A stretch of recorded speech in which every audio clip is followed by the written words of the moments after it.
Hello, everyone. Good morning and welcome back to Total Football Talk. Well, good afternoon, good evening, whenever you're watching it. Thank you for joining me. We're going to look at all the latest news and transfer news coming out of Manchester United. And as always, we have tons to get through this morning.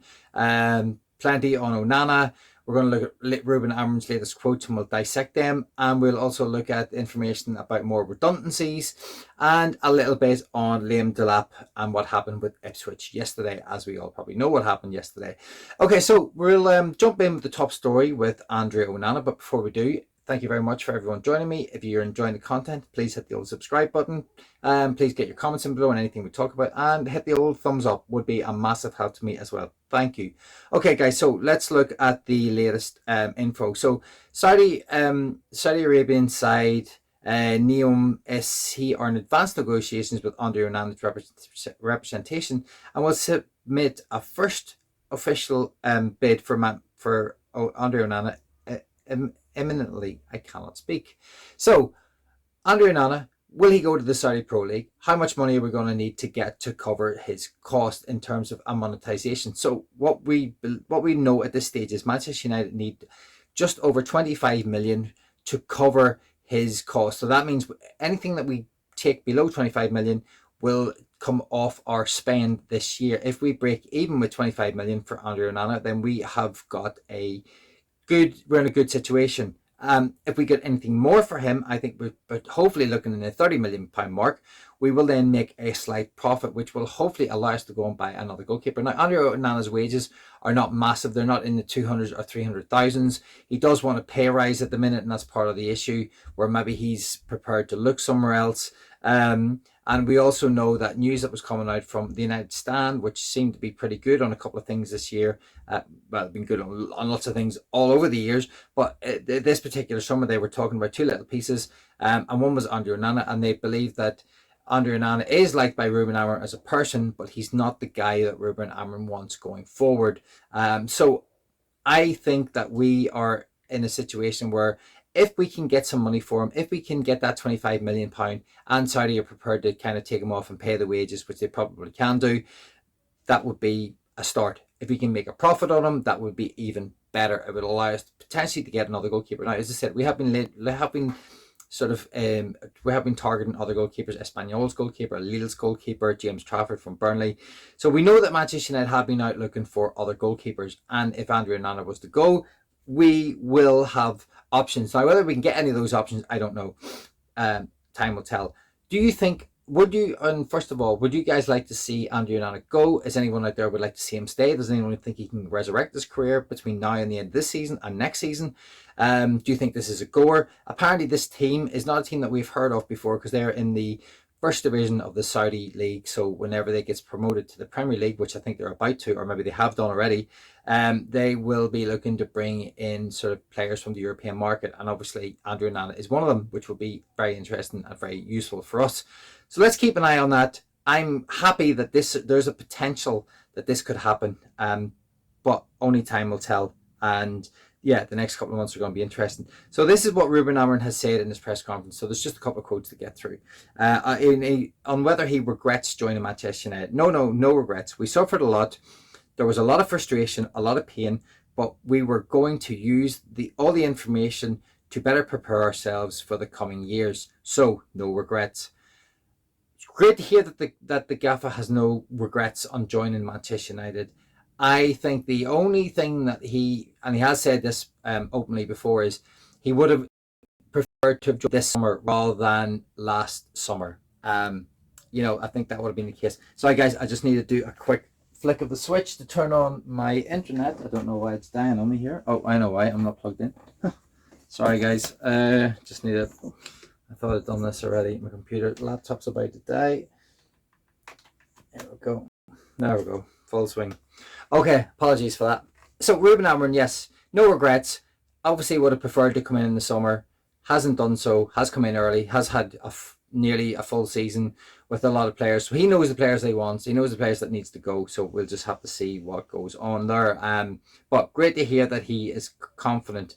This is another quote that he came out with. And he said he's asked whether what he'd like to say to his critics. So he says, no, nothing, because I don't feel I need to defend myself. If it is the results, I cannot defend myself with the results. I have only one idea how to play. People see one system. I see one system that I can adapt in different systems. I know that's tough. I know it's different, but I have nothing to say with the critics, because if you look at the results, they are right. So I will expect that my results in the future will speak for themselves.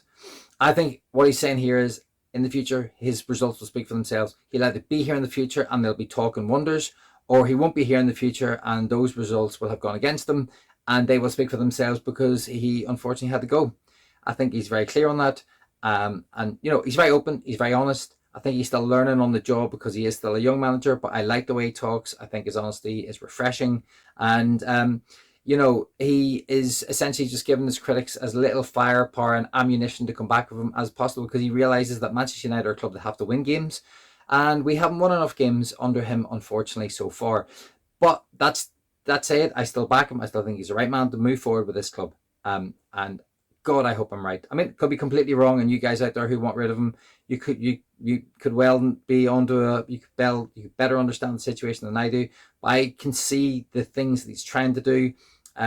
Sporting fans talked about how he had to go in and transform their club, and it sounds like he's going through the same process. I just hope he ends up with the same result. Now, I'm not saying we're going to win a league title in next year, but as long as I start to see progression between now and the end of this season and the start of next season, then we're on the right path. And this is what he had to say about the January situation. He says, in January, we lost these players, as in alluding to Marcus Rashford and Anthony, and we didn't bring in new ones. It was a risk, but I think that these are the things here in the moment then it's more important than scoring 10 goals. We are trying to do something more important. We can hurt the squad now in the future, but it's going to help. So I think we're on the right path. I think what he's trying to say is, it didn't matter whether we kept Anthony and Rashford, because an extra 10 goals wouldn't really help us. It wouldn't really, push us forward that much in terms of our league position or his ability to adapt and change the squad. He wanted to get rid of these players, and he wants a fresh start, and he wants to be able to develop and bring in all his own ideas and move forward. And as he said, you've got to have short-term pain for long-term gain. And I hope and I believe that is the case for this. And this is his final quote. And he asked him why Manchester United are so low in the Premier League. We, like a lot of other things, we like a lot of other things in the team. And then you never saw this in Manchester, but you saw it in the big teams. We saw it with Milan in the past, and there were a lot of problems. But big teams, that when you get it once in context, it's really hard. Okay, so apologies, I struggled a little bit with that.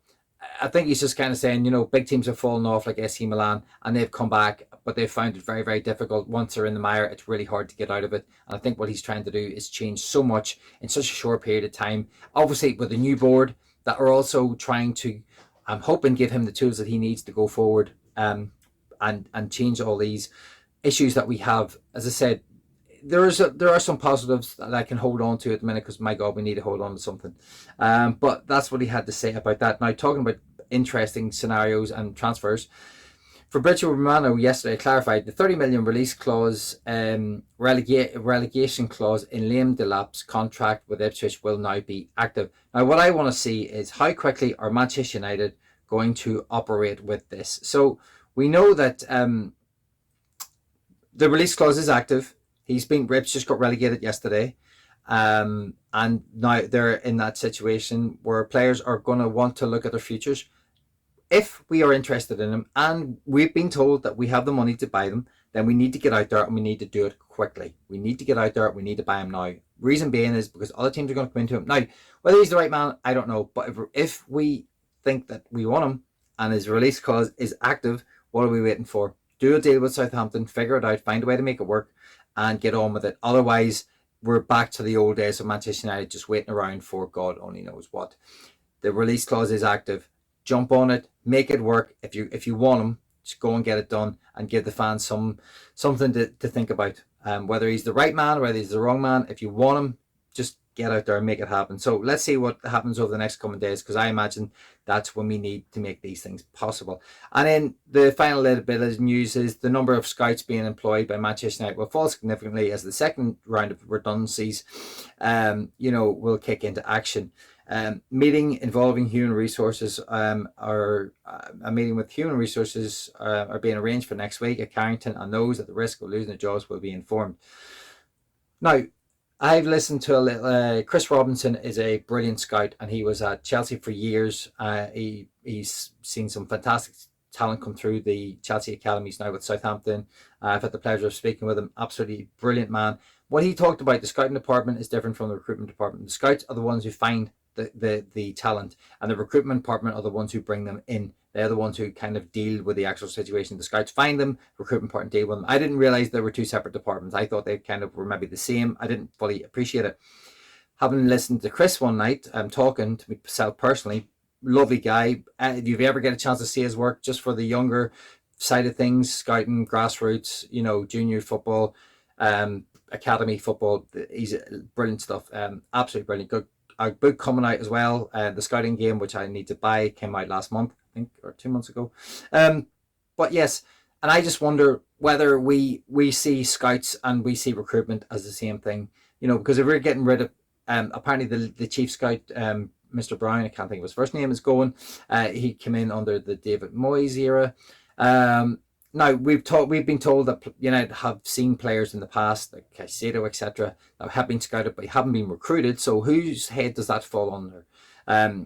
Plus, we don't have data analysis, and we're doing everything with Jason Wilcox's eyes, apparently. So cost cutting, yes, I don't agree with this. I think that we maybe need either better people or data to help the people that are currently there. If we're going to reduce our scouting system and network, I don't think that's a good thing. I think it's a bad thing for Manchester United. We need better people or we need either the right people or better people in those positions to help us move forward, especially right now if we're going to be looking for a younger profile of player. Otherwise, I think we are just cost cutting, and I don't really know if there is a purpose to it. Well, there is obviously to save money, but I don't know whether we're going to lose that in the meantime. Okay, guys, my kids are kicking off downstairs, so I better go and sort that out. Thank you very much for joining me. If you enjoyed the content, please hit the subscribe button. Please hit the old thumbs up and likes button. Really, really appreciate it. Get your comments in below on anything I've talked about, and I'll see you tomorrow.